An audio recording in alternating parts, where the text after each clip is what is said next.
Okay, this is the last part of the arithmetic processor design, and we will talk about floating point numbers. We talked a lot about representing numbers, including 348. So we discussed the important components of representing numbers, which are the sign of the number, the magnitude of the number, and the number of integer bits or digits.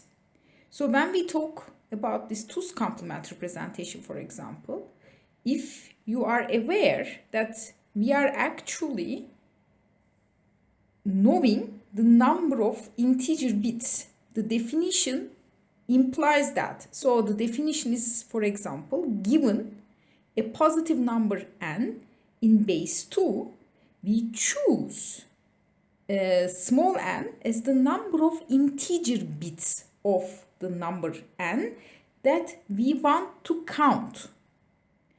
And then we say, okay, non-zero integer bits must be counted, and you can extend by adding 0 integer bits on the left. And then we defined the 2's complement of the number using the selected number of bits, defined as 2 to the power n minus n for n greater than 0 and 0 for n is equal to 0. And examples, if we look at the examples now, and these are again directly taken from 348. So if we look at the examples, 2's complement of this number here. So n is equal to 4. Number of integer bits is equal to 4. I set it before. And then according to this definition, I compute 2 to the power 4 minus the number, and then this gives me the 2's complement. If n is equal to 3, then again 2 to the power 3 minus the number, and it is the 2's complement representation. And again n is equal to 3, now the number is different, and that's the number. So we were always aware the number of integer bits that we are using to represent the number. And now we are at the point where we can actually define what we were doing in 348, what we have been doing up to now. So this kind of representation of numbers is called fixed point. So in the fixed point representation, there is an implied binary point between the integer bits and the fraction bits. And the decimal point is fixed at some position. So how do you fix it? Because we say it. The machine is built accordingly. We say something like, for example, we will look at this numeric example next, but we have an 8-bit register, we say. The representation is 2's complement, sine 2's complement, and we have 4 fraction bits. And then the representation goes on. So everybody who is designing the machine, using the machine, they know these numbers and the representation. So this is fixed point. The decimal point is fixed. There is no way of knowing the existence of the binary point. So you cannot just look at the register content and say, aha, here is the binary point. There is no such thing. It's just by knowledge. Everybody agrees on it. And all the representations that we have learned, sine, magnitude, sine, 2's complement, they are all fixed point representations. Going back to our example, 8-bit register, sine 2's complement for fraction bits. Suppose we are going to conduct some addition, okay? So the numbers that we are looking at is here minus 0.625 in decimal. And then you can also do it at home. You can basically convert it to binary. That is with the knowledge that we have from 348. I will also have conversions. So that is the binary conversion. And 0.75 decimal, that's the binary conversion, sine 2's complement. And we are adding these things. Now, how do we add these things? Because we know that there are 4 fraction bits. So we know that actually here is the decimal point. Every number has the same number of integer and fraction bits. And the result is this. And if you read it in decimal, it turns out to be 0.125. Okay, now we will look at a different way of representing numbers. So to do that, I actually a little bit want to introduce certain concepts. Okay, so before we go to the binary representation. So there is something called decimal scientific notation. Actually, we keep using it all the time. I'm just calling things with the proper names now. So the decimal scientific notation is basically represented as follows. You have a number, could be positive or negative, okay? And it is m times 10 to the power n. I'm talking in terms of decimal now. So in that case, n is an integer. It is called the exponent. M is a non-zero real number. It is called mantissa or significand. Usually, if you look it up, there is so much stuff that people wrote on this.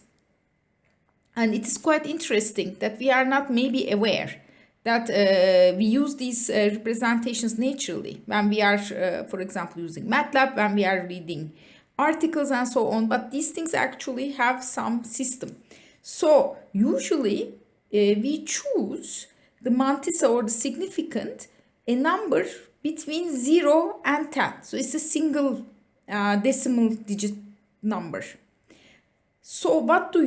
You float later, move the decimal point to the right of the most significant digit, and you increase the exponent to express the number. So for example, this number, okay? So the decimal point is here, and m is chosen between 0 and 10. So that is how I am representing it. It doesn't have to be between 0 and 10. So the first claim is the more general claim. And then now I'm saying that normally, usually it is represented in this way. And we floated the decimal point here. So 3.14159 times 10 to the power 23. So however the number was given to us, I floated the decimal point here, and I increased the exponent as required, such that that's the number. It can also be written in this way. So it's just a representation, 3 point and all these fractional digits, capital E 23. So it says exponent is 23. Nothing binary up to now. So now, again, we are talking in terms of terminology. So there is something called the significant figures or the significant digits or the precision of a number. So these are represented in positional notation, and these are the digits that carry the meaningful contribution to the measurement resolution. So who are these people? All digits of the number except for all leading zeros. So if you are seeing some number like 013, then the significant figures are 1 and 3. This 0 at the leading position is not important. With the same argument, the trailing zeros. So when they are only placeholders to scale the number, we don't care about the trailing zeros. We are going to see it when we are looking at the examples. So the most significant, when we are now talking about the significant figures or the number representation, the most significant position is the highest exponent value, the leftmost in the normal decimal notation, and the least significant is the lowest exponent value, the rightmost position in the normal decimal notation. So these are all definitions that we need to go on. Now we come to the floating point representation. Okay, binary, how to represent the floating point number, what does this mean, and how do we use it in the computer. So the idea is this. First of all, it is very similar to the decimal scientific notation we have learned just now. So what we do is that we float the point to the right of the most significant bit. Sometimes I say decimal point, but sometimes I think the correct way of saying it is binary point. So we float the binary point to the right of the most significant bit and increase the exponent. So everything is pretty much the same as we discussed, but I'm doing it base 2.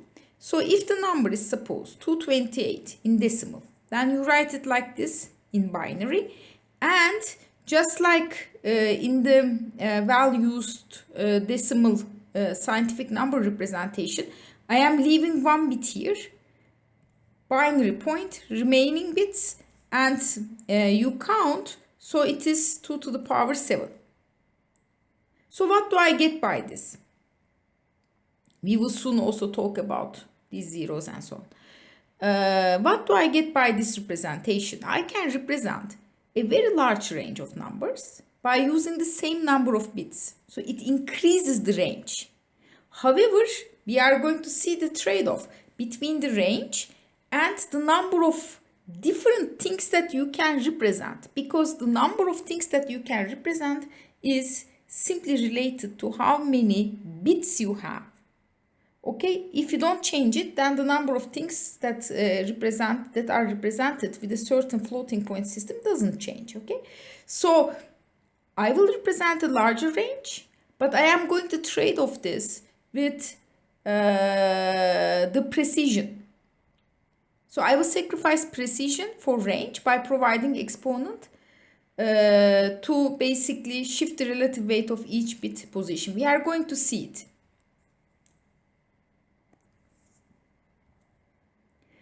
So the rest of the lecture, we are going to focus on IEEE 754 standard. So IEEE 754 standard is about how to represent the floating point numbers. So it comes in two flavors. One is binary 32, the other one is binary 64. And the lecture will focus on binary 32, except for a couple of examples, because everything is the same, except for the number of bits to represent things. So it comes, binary 32 comes with a 1-bit sign bit, then an exponent of 8 bits, and it is biased by 127. I will describe what it means.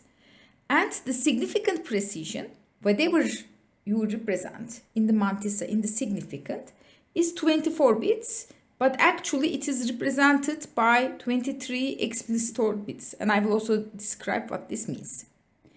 Double precision binary floating point format, binary 64, has the same sign bit, but now exponent width goes from 8 to 11, and the precision for the significant goes from 24 to 53. And here there is this trick about explicitly storing only 52 of these bits. We will see soon. So now let's think about it. Let's think about the significant. Now let's look at this example again. We have this 228 base 10. And we converted it to base 2, so that's the number. And then we represented it, making it similar to this scientific notation. So we basically floated the point right after the first non-zero bit. Now this is binary, okay? So we only have zeros and ones. Okay, now this was the final representation. Now let's think about it a little bit. The integer part, the first bit of the significant, is always 1 by definition. What is the idea? I am going to float the binary point. So I will find the location of the binary point right after the first one. That is the rule, okay? So it implies that for the decimal, right after the first digit. So for decimal, you have 9 possible choices, whereas for binary you only have one choice, and it's 1. Okay, so the integer part, the first part of the significant, is always 1 by definition, and it's redundant because I know it is 1, so I can imply it. It can be implied, and this is called implicit leading bit. Okay, so now because I know there is this one here, everybody knows, I can only store the fraction part in the significant. What comes after the binary point? So here. So in IEEE standard, this 754, we have 23 fraction bits with the implicit one. And that is the significant part. And if you think about it, the total precision is actually 24 bits. So using 23 bits, I am representing 24 bits of information because I know one bit out of this 24 is always 1. We are going to have 8-bit exponent, we will talk about it, and the sign. And I repeat, we are discussing the binary 32 version. Binary 64 is everything is the same, just the numbers 8 and 23 will be different numbers. Okay, so important thing is to understand the representation idea. Now the sign and the exponent parts. The sign bit is the sign of the number, and it also is the sign of the significand. Okay, the meaningful part.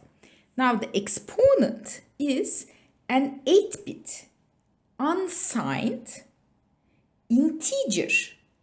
So 8-bit from 0 to 255, and it is biased. So what does this mean? Whatever we see in the exponent part of this IEEE standard is biased. To be unable to see the true exponent for the number, you have to subtract 127.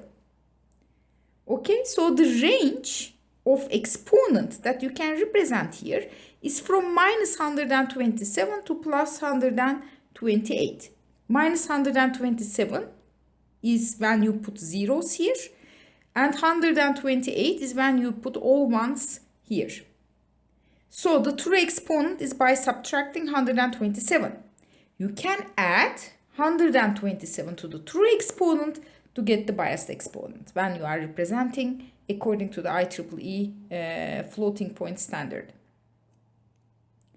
An exponent, for example, if I have a true exponent of 7, like in our example here, okay, I am going to store it as 127 plus 734. I am supposed to add 127 to the true exponent to get the biased exponent, and that is what you write here. Okay, so now if I am representing my example, this 228 in decimal, okay, we wrote the binary floating point form. So here this exponent we found 7, so instead of 7 we wrote here 134. The sign is positive, that's the sign. And for the significant, I am going to imply this, and I am simply going to write the remaining fraction bits in the mantissa part. I have 23 bits to represent them, so I am just going to write this number, and you will pad it with zeros. Trailing zeros do not change the result. So how do you represent the number in a systematic way? So we have now the idea. Now I want to write an expression for it. So if I want to learn the value of a number assumed by a given 32-bit binary 32 format with a given sign, biased exponent E, the 8-bit unsigned integer like we have learned, and the 23-bit fraction. The expression is as follows. You have minus 1 to the power sign, which is basically B31. We were always counting, except for Manos Basic Computer Part 2, B0, and the most significant bit is B31. I have total 32-bit representation. So here that's the sign bit, minus 1 to the power sign bit.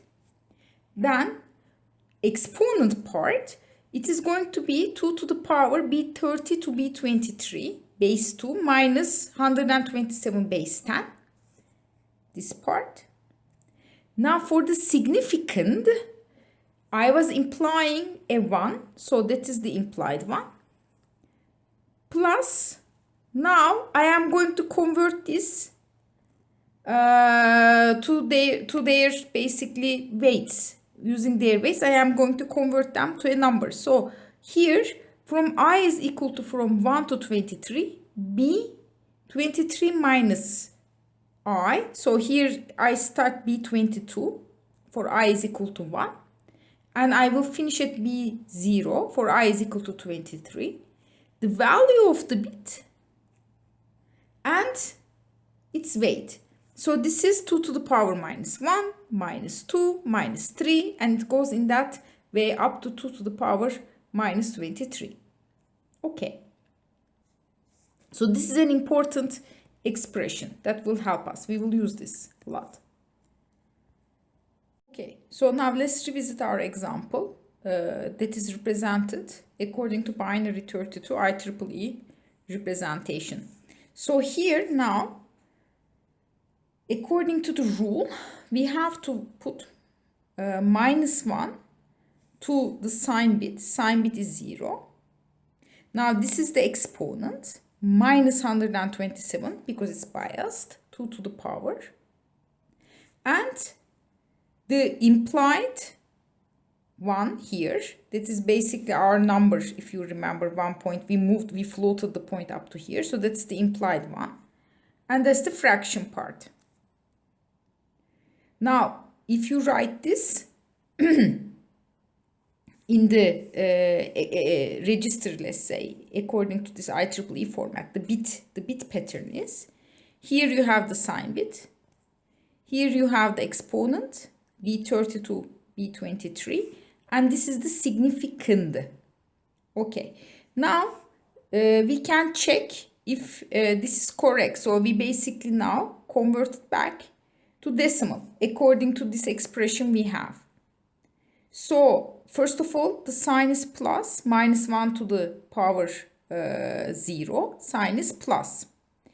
Then I have here 2 to the power 7, okay, because this was the biased exponent, so we wrote 134 for exponent, which is this number. So if we want to find the true exponent, then we need to subtract 127. Here I have 2 to the power 7. Now this is the expression, 1 plus B23 minus I, 2 to the power minus I.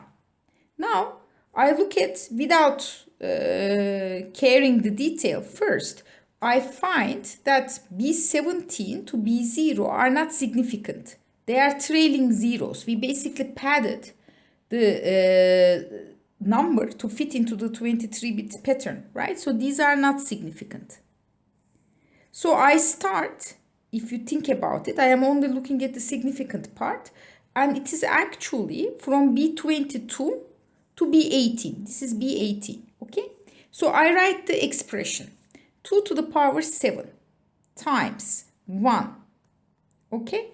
And then this is going to give me a 2 to the power 7. And then whatever the value of B22 times 2 to the power 6, whatever the value of B21 times 2 to the power 5, because I have this 2 to the power 7 outside. So I simply write the expression without, at this moment, looking at the values of the bits. So 22, 21, 20, 19, 18, up to 18. I know that 17 to 0, it is all 0. It's not significant. And now I plug in the ones and zeros, okay? I have the 2 to the power 7 anyway. That is the implicit one, okay? And then B22 is a 1. If I am basically plugging in these numbers. So B22 is a 1. B21 is a 1. B20 is a 0. And then 19 is a 0 and 18 is a 1 in this expression. And when you plug it in, you get really 228, which was our number to begin with. So we can have one more example. Here somebody gave you, they say that this is IEEE floating point binary 32 representation. Read this number. Okay, how am I going to read this? I am going to simply use this expression. So sign is 0, it's positive. If you read this number in decimal, this is 147. So it is 2 to the power 147 minus 127, which is 2 to the power 20. Then within the parentheses, implicit 1, which is not visible here. And the remaining ones and zeros until the beginning of the trailer 0 part. So it will go down from B22 until B16. And we are just going to plug in ones and zeros. And you see that this number is actually 2 to the power 20 times 1, the implicit, and then it goes on. 2 to the power minus 1, minus 3, minus 7, okay? Minus 1, minus 3, and minus 7. And you write it, and then you basically do the necessary taking out of the parentheses and everything. And you find that this number is 2 to the power 20 times 1.6328 in decimal. And you make the multiplication, so this basically becomes this number. Okay, now more examples. The first, these are all basically playing with the previous example. So for this one, again, the sign bit is 0, so it is positive number. And now it is, this was our example 2 to the power 20 and this number. Now if I play this a little bit, so I make the sign 1, then in that case I simply flip the sign, make the whole number negative. So it is minus 2 to the power 20 and whatever we converted. And for this, the last example, sign is 0 and I changed the exponent. So the exponent became the exponent became 107. The true exponent is 2 to the power minus 20. And you add up again the numbers as usual and you get 2 to the power minus 20, 1.6328 as the value of the number. One more example. Now I will do it for binary 32 and binary 64. The question says represent minus 0.75 decimal in single and double precision IEEE format. Okay, so first recover R348, how to convert a fractional decimal number to binary. We have to keep multiplying until the fractional part is 0 or we reach the required number of bits for significance. Okay, so for this one, after 2 multiplications, I reach 1.0. So the fractional part is 0. Stop. So I actually could write 0.75 base 10 as 0.11 base 2. And we can basically, for this one, the true exponent is going to be 2 to the power minus 1 when while I float this one decimal binary point into this location according to the rule. So that is the floating point representation for this number. Now if I have a single precision machine with the biased exponent, I would get with a true exponent of minus 1, I would get 126 to be written here. And in the significant part, we are just going to have this one here. And the remaining is all zeros.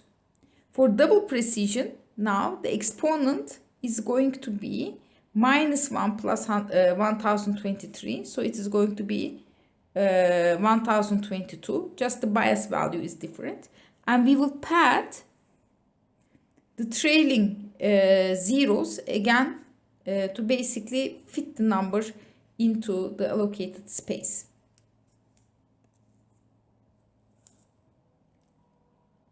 So there is some information on the side. We will revisit this. But why does IEEE uses the biased exponent representation and place it before the significant? So the main thing is that when you are doing sorting with the numbers, this kind of representation makes it possible to cut the sorting process fast. I mean, to do less operations. How? If you are sorting or comparing two numbers which have different exponents, then you immediately know which one is larger. So the problem is, or when you really want to have to look at the number, is when when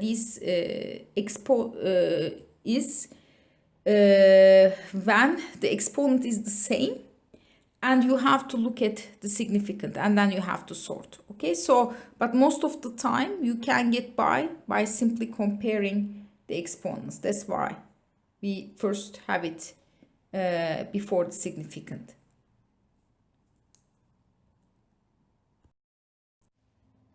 Because we have a certain number of bits, whatever we are doing, okay, the information that we can pass is limited. So there is a trade-off between the range of the number, the maximum number you can represent, and also the precision of it. So I will try to express it in some analytic form and then we can look how it changes, okay? So first, we already used this expression for Booth's algorithm. For geometric series, for I is equal to m to n, r to the power I is this expression. Okay, we will use this. Now, for the IEEE floating point binary 32 standard, what is the maximum number I can express? It is going to depend on the exponent, e, okay? So as a function of e, the maximum number that I can represent, I am just basically using the expression that we just saw a couple of slides ago. Using the expression as a function of e, this is the implicit one, and I am plugging in all ones in all the positions for the significand. So if you write it, then you achieve this expression, e to the power 2 to the power e minus 127 times 1 plus this number. And if you a little bit play with it, then as a function of e, you see that the maximum number you can represent in binary 32 is this, okay? E to 2 to the power e minus 127 times 2 minus 2 to the power minus 23. So if you think about it, this is a very small number. So it is almost 2 times 2 to the power e minus 127. But I will write it precise. And you can a little bit play with it and you can write it like this as well. The minimum number that you have as a function of e is now, again, the exponent part is the same. The implicit one is here, but you just plug in zeros for the rest of the significand. And it is 2 to the power e minus 127. Okay, then for a given e, I can write the range. The range as a function of the exponent is, I simply subtract the minimum from the maximum. And I write the expression, and this is the expression, okay? That's the range, maximum, the difference between maximum and minimum that you can write using e, exponent value, okay? Whatever I do, so I am playing with the exponent all the time. I'm expressing things in terms of the exponent all the time. Whatever I do, using the 23 bits in the significand, I can represent this number of things, this number of values accurately. That is the number of bits I have. Then now the question is this: how should I compare the range with respect to the different numbers I can write? using the 23 bit. So I call it density. The trick is here. You can increase the range very much depending on this E. However, you still have the same number of bits to represent things. Okay, so you lose if you increase precision. If you increase the range, you lose from the precision because you have the same number of bits. So I call this quantity density. People call it also density.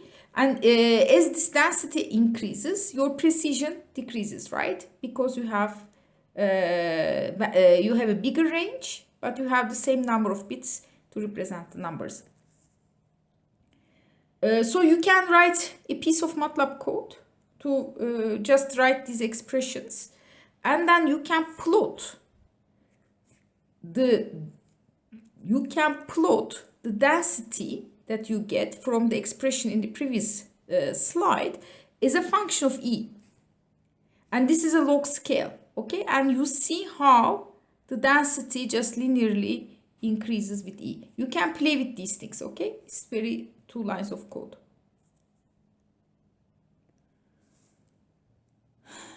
Now we can think about the limits because we will discuss overflow and things like that, okay? What can I represent? So we already found in the previous slide, as a function of E, the minimum number is this and the maximum number is this. So the maximum number I can write in binary 32 is basically when I get E is equal to 255, and then this is the maximum number I can write, 2 to the power 128. The smallest positive number that I can write positive is simply plugging in E is equal to 0, and it is 2 to the power minus 127. The smallest negative number that I can write is E is 255, and it is, the sign is negative, 2 to the power minus 2 to the power 128, and 2 minus 2 to the power minus 23. So it is basically just sign reversal. The largest negative number I can write, E is equal to 0, and it is minus 2 to the power minus 127.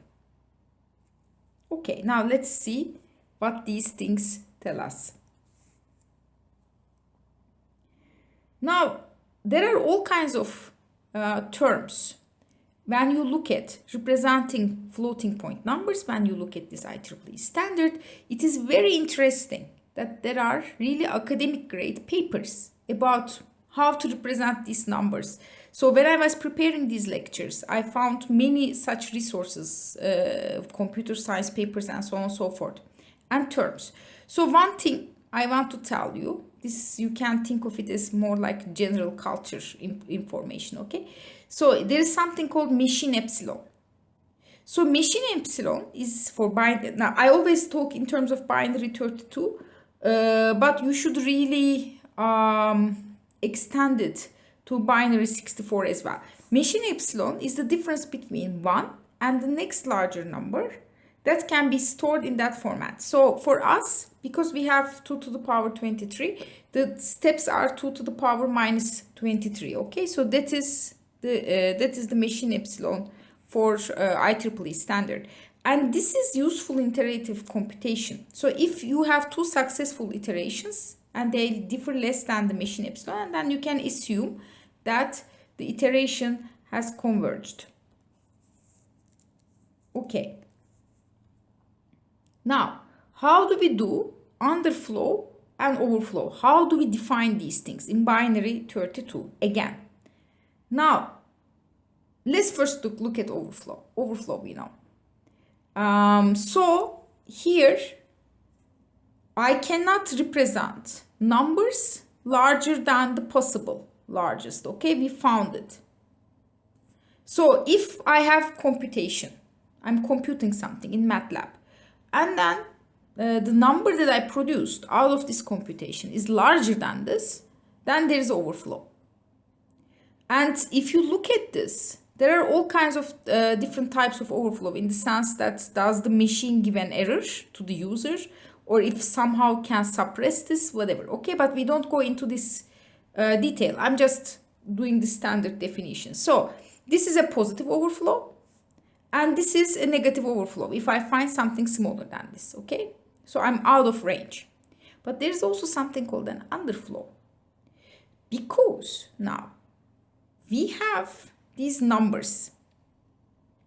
I will go into more detail soon about how to represent, what does representing zero means. We have these numbers. If you look at it, we computed it. Here, we said the smallest positive number that is not zero, but smallest, okay, is e to the power, e is equal to 0, 2 to the power minus 127. With the same argument, the largest negative number, not 0, is minus 2 to the power minus 27. So I'm coming very close to 0. I'm not 0. And this is what I can represent. Okay. So underflow gap is between these two numbers. We cannot represent, but not 0, okay? Non-zero. Non-zero. We cannot represent non-zero numbers that are in this range using this binary 32 floating point representation with an implicit 1. So numbers closer to 0 than the smallest value representable as a normal floating point number is an underflow. And the standard says approximated to 0. Okay. So now there is one more trick in this IEEE standard. It is called subnormal numbers. So they try to make the underflow gap smaller, okay? They are trying to make the underflow event, underflow error less. So up to now, we said that the significant has this implicit 1. So it actually increases the numbers that we are representing in magnitude, okay? Because we have always this 1 plus. So we have at least this 1. Now,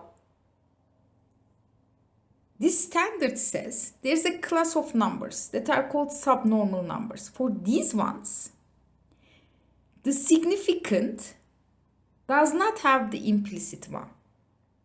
Okay?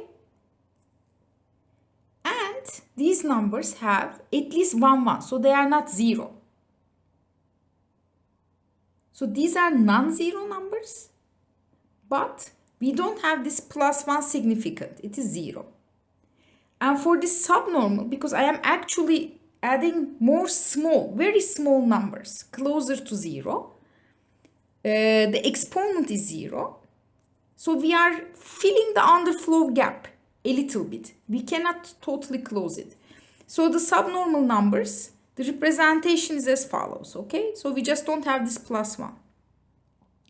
Now, when you play with the expression using this geometric series formula, you find that the largest positive subnormal number is this. 2 to the power minus 127 times 1 minus 2 to the power minus 23. This is very, very small, but not 0.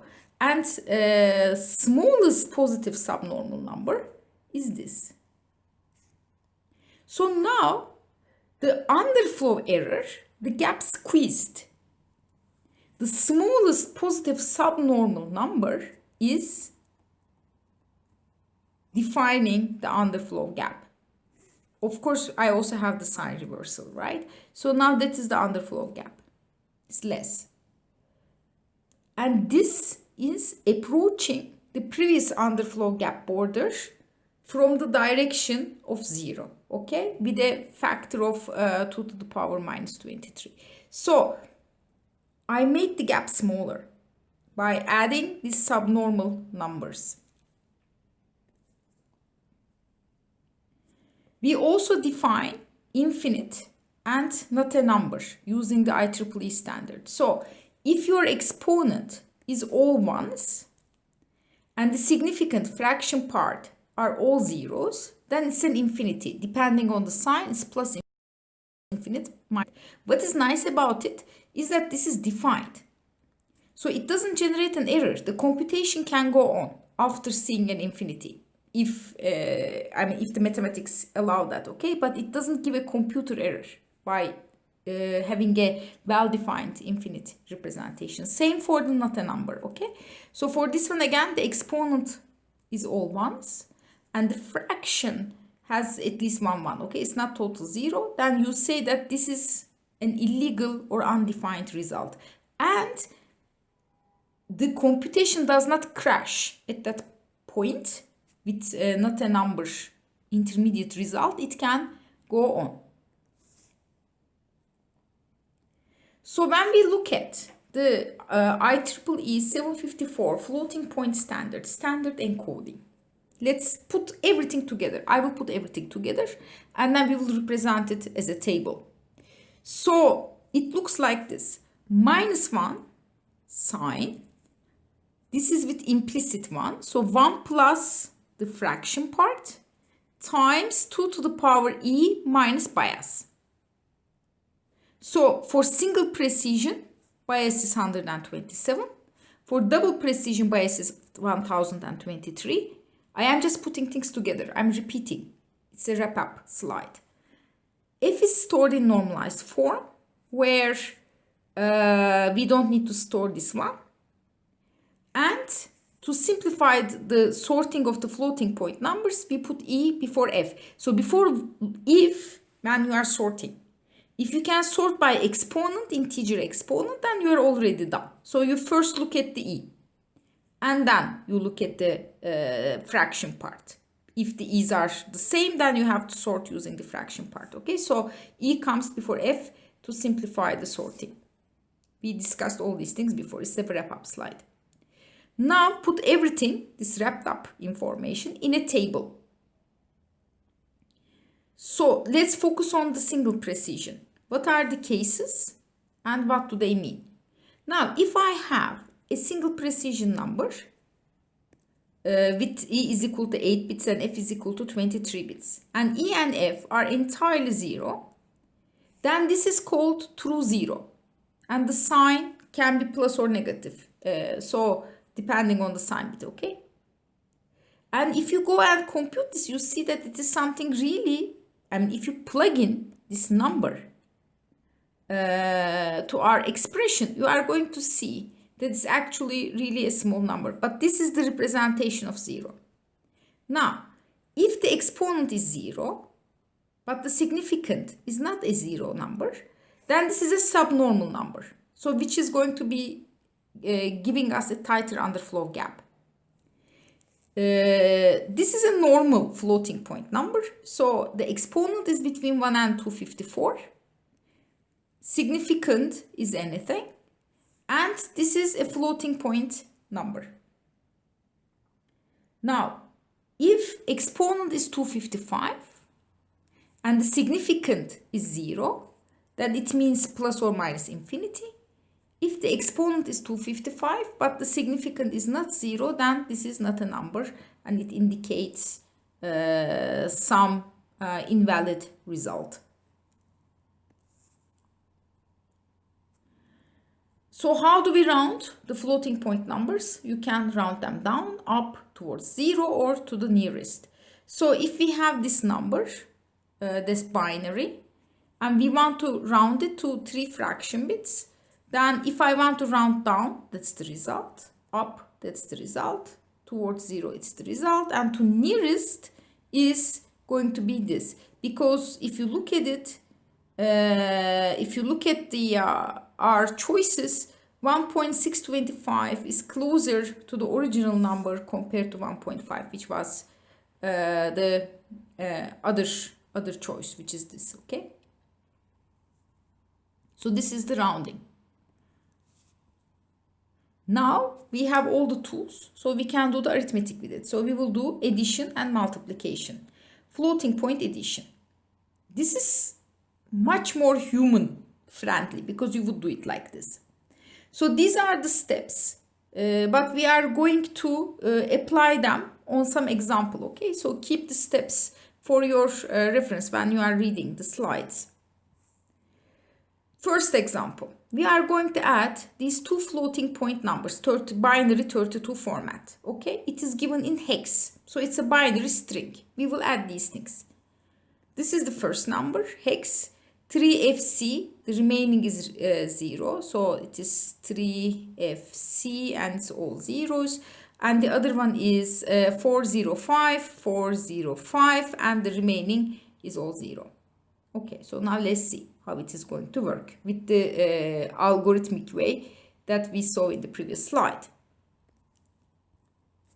Okay, now the first thing is, that's the representation, okay, according to IEEE standard, floating point standard. So I have to first extract exponent and fraction bits. So what is what? I need to understand. So our numbers were these numbers, n1 and n2. So sign bit for both of them, it's positive 0, and the first 8 bits are exponents, and the remaining 23 bits are the fraction bits with the implied 1. So the first number n1 here, the exponent is 127, and the fraction part is 0.1. If I read this, there's only one. For the second one, n2, so this is n1 and this is n2, and for the second one, you can see the exponent is 128, and the fraction part is 0.101. Okay, because I know this is implicit normalized, so for this addition and multiplication, I won't care about the subnormals, okay? We will stick to the standard normal floating point representation, so with implicit 1. So I am going to add a 1 to the mantissa to basically create, to form the correct mantissa, okay? So this will become 1.1 and this will become 1.101. The hidden one comes back, basically. Okay, now I need to align these people. I have two numbers, floating point with a point, okay? How do you do the addition? You have to align the point, okay? Fixed point, everything was aligned. I didn't have to do anything. The location of the point was defined for sine, tus complement, whatever, all the previous arithmetic that we did. Now for this one, the location of the point is different between numbers. So first I need to align them. So to be able to do that, I compare the exponents. So one of them is 127, one of them is 128. So I make the one with the smaller exponent equal to the larger exponent by shifting the mantissa.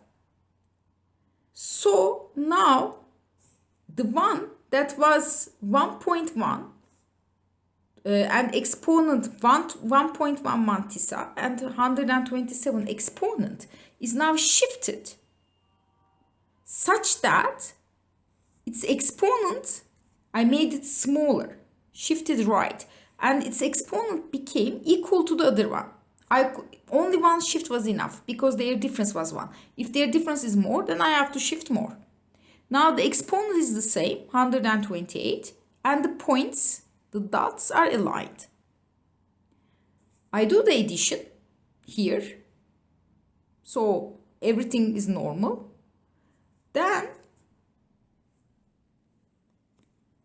now I got this result by addition, 10.011, and the exponent is 128. Now I have to normalize it. Normalize it means that I have to float the point such that according to the rule, it will be 1 point something. How do you do that? So you increase the exponent by 1 because point needs to move by 1. So it becomes 1.0011 and the exponent is 129. Now I don't need to round the result. I could need if the result does not fit in 23 bits. And I have to now assemble everything back into the format. So now exponent became 129. The number is positive. And for the fraction part, here we have this 0011, 0011. And the remaining is padded.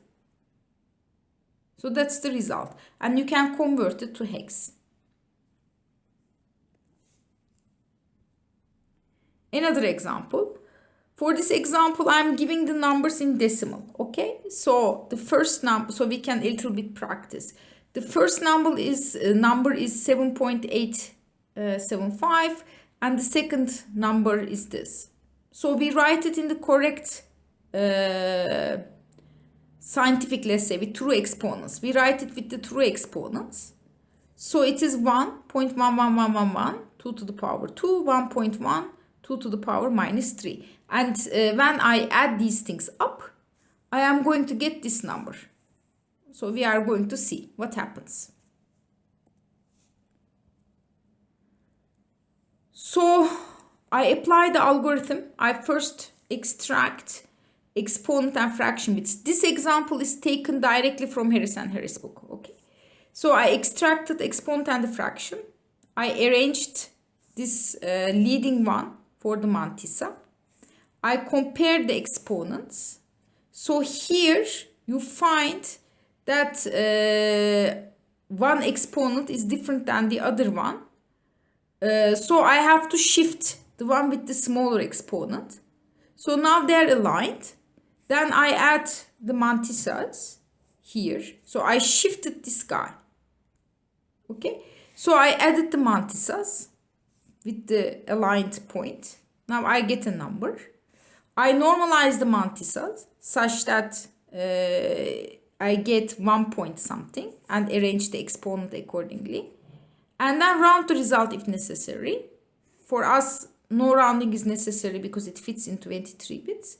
And then you basically write down the correct exponent and the fraction back in the floating point format. So if you look at the floating point adder, we will look at all these things in 446. I will tell you how the lecture will go.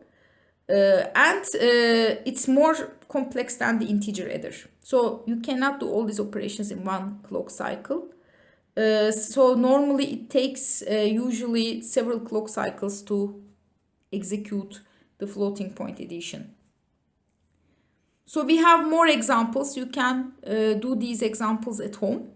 So it is always basically the idea is that shifting the one with the smaller exponent such that the dot is aligned, and then you add, and then you basically construct the correct floating point number.